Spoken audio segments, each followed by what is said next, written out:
C'est bon.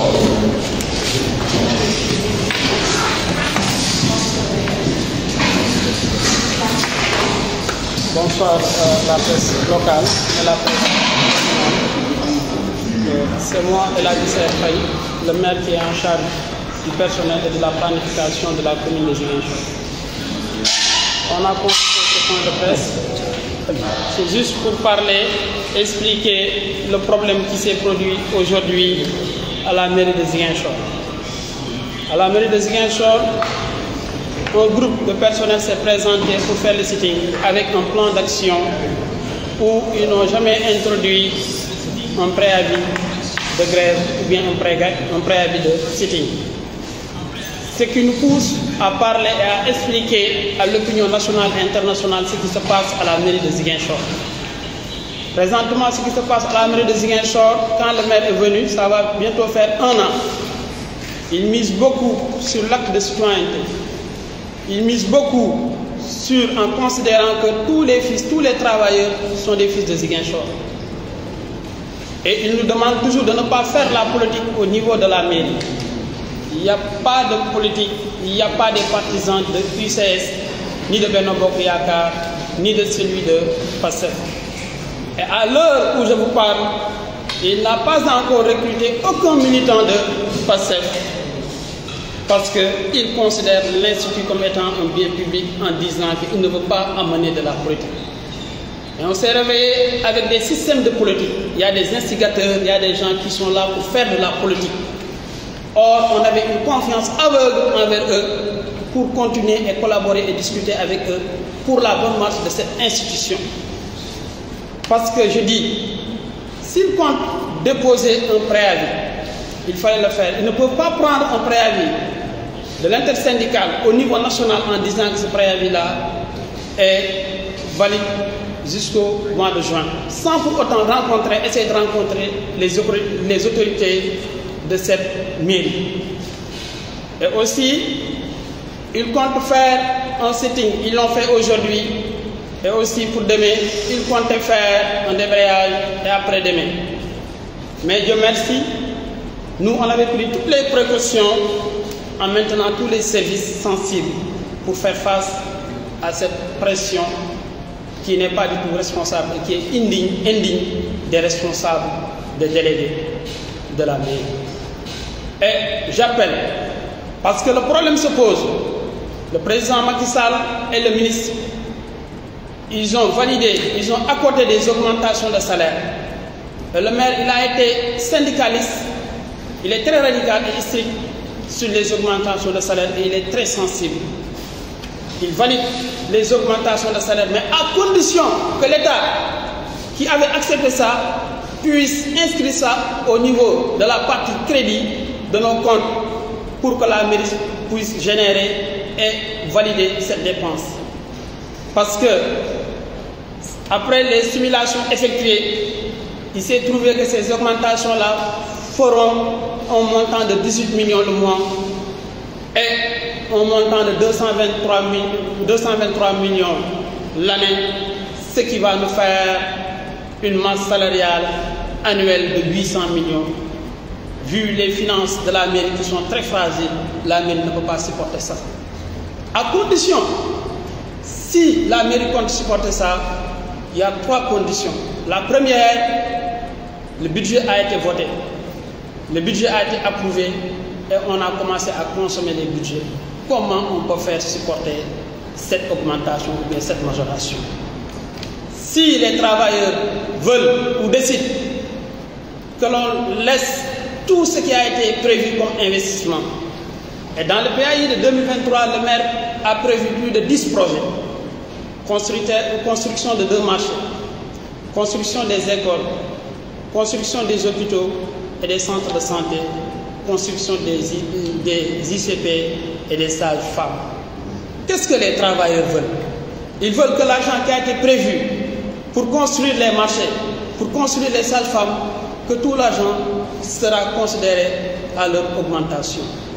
Et cette méthode-là, ce n'est pas du tout validé et ce n'est pas la bonne méthode. La deuxième méthode, qu'est-ce qu'il souhaite?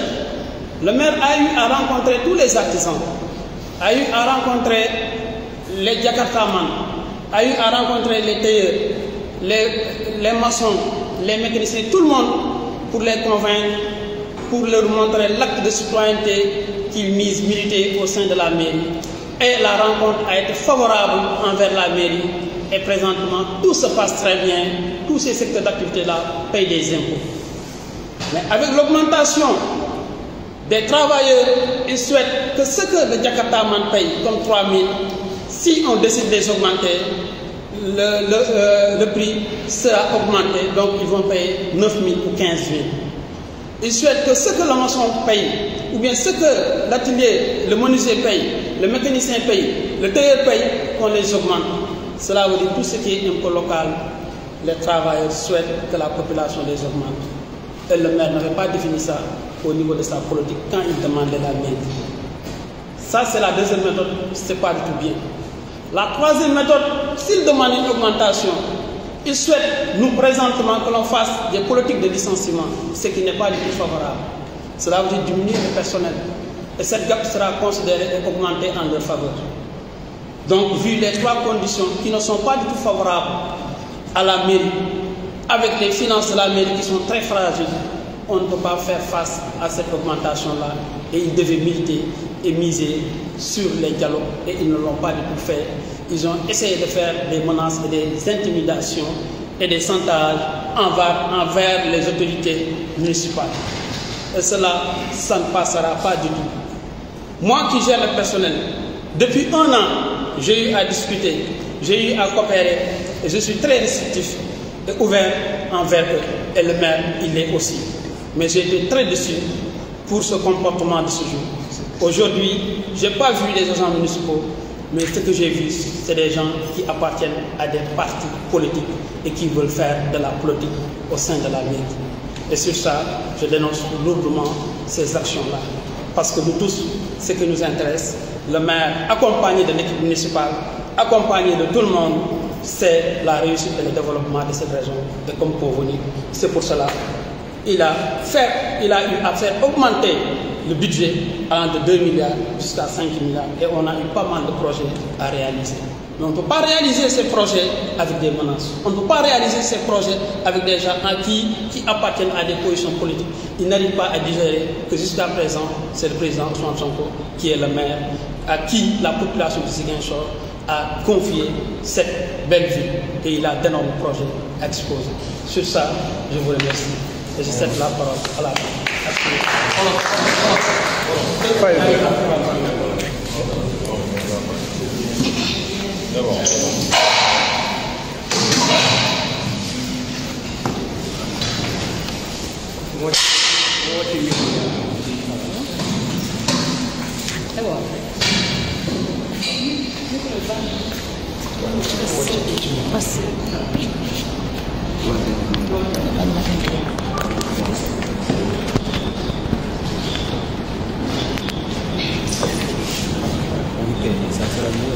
asalaamaaleykum mbokk journaliste yi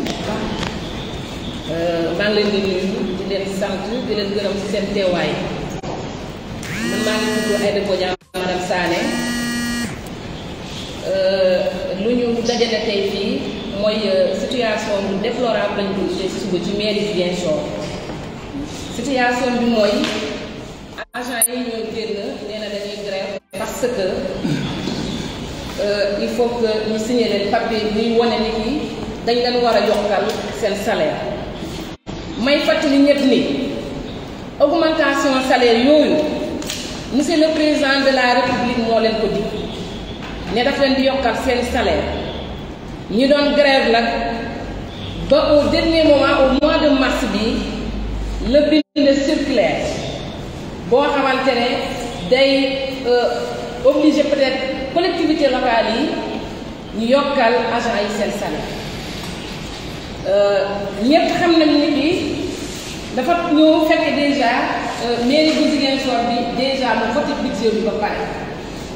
budget bi voté nañ ko ba pare mu am ligne boo xamante ne pour le fonctionnement investissement donc dafa jël en charge salaire yi ba pare mais mu nekk un grand républicain mun naa wax ni ki man gisuma ci Sénégal ba mu daj maire bu républicain bi suñu maire ndax man gis naa si moom li mu musul gis nit koo xamante ne say partisan ñoo la fal nga falu ci mairie bi ku dugg ci mairie bi wax ne dalay wax carrément bu ma kenn wax politique moi je suis le maire de tous les Ziguinchorois donc bépp Ziguinchorois bu fi nekk tant que mu ngi def liggéeyam bi correctement dama koy bàyyi mu liggéeyal ma ndax résultat.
non li nga tënk ci français tënkal ñu ko ci olof comme ça wax yi bañ a nekk à kii quoi parce que li nga wax ak li ñu wax ça dafa xaw a kii quoi bokkuñu.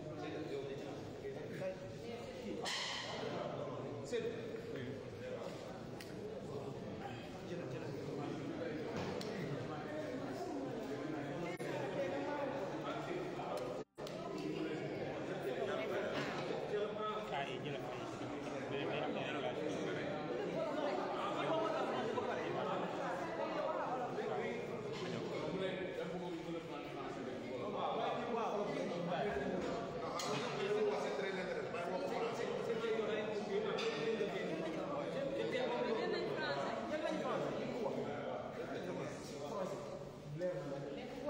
problème bi foofu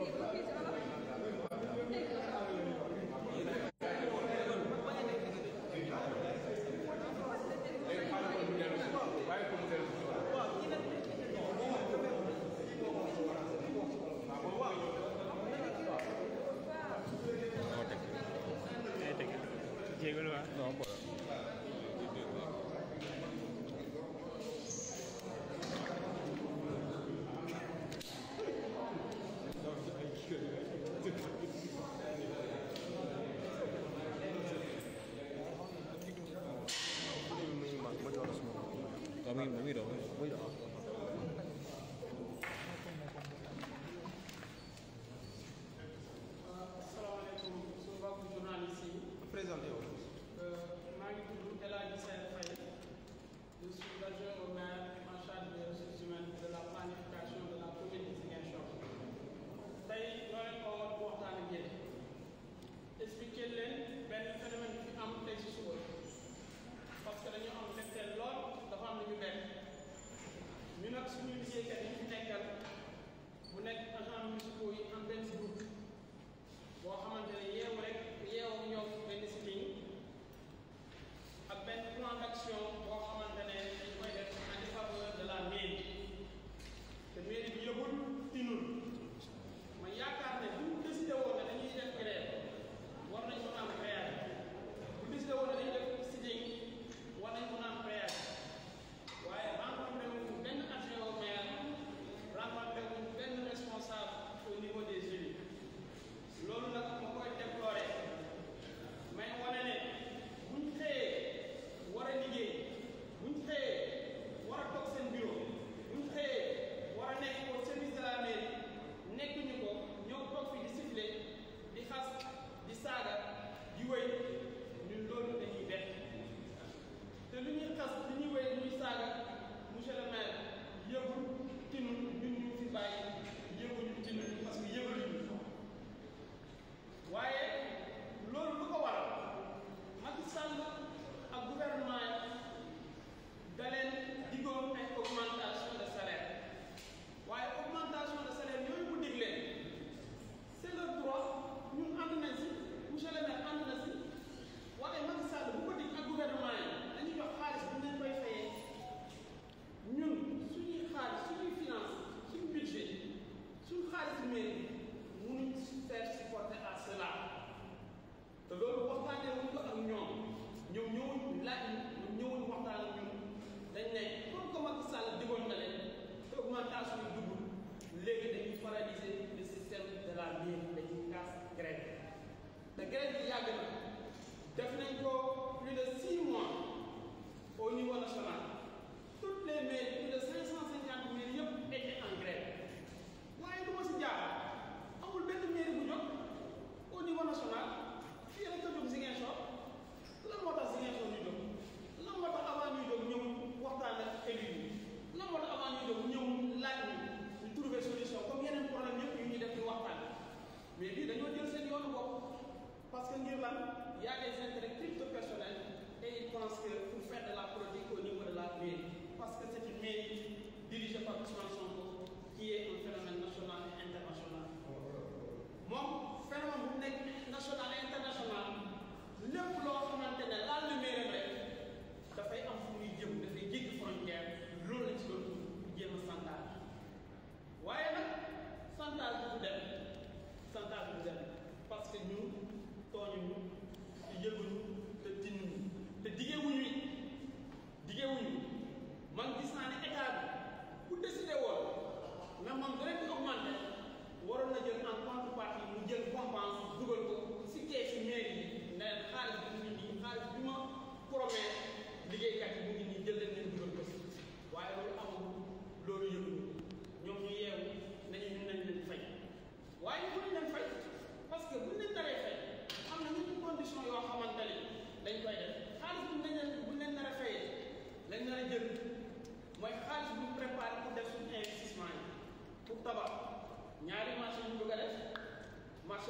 poissons pour jën marché pour jaay fruits et légumes yooyu yëpp duñ ko defati dañuy jël ñu fay leen ko stade bu ñu bëgg a defaral ndaw yi Ziguinchor yi fii nii ba bëgg nañ ko commencé def nañ appel d'offre def nañ lépp dañoo bëgg ñu bàyyi stade boobu ndaw yi du ñu am stade ñu jël ko fayee leen beneen bi dañoo bëgg logement ICP yi logement sage-femme centre de santé yi ak yoon yu ñu bëgg a defar bu ñu ko defatee dañ jël ñoom ñu fay leen ko ñoom xaalis boobu te monsieur le maire liggéey ko bañ koy liggéey fekkee ko donc dañuy jaay loolu mooy première condition deuxième condition moo nekk la dañoo bëgg léegi ñu ne leen dinañ leen fay mais population Ziguinchor dañuy yokk taxes yi ñuy fay seen taxes yi dañ koy yokk te taxes yi kat monsieur le maire waxu ko woon population bi si plan ya politique am ba muy laaj mairie waxu leen woon ne bu ma jëlee mairie damay augmenter taxes yi ngeen ba léegi car macha allah département ni ñu ngi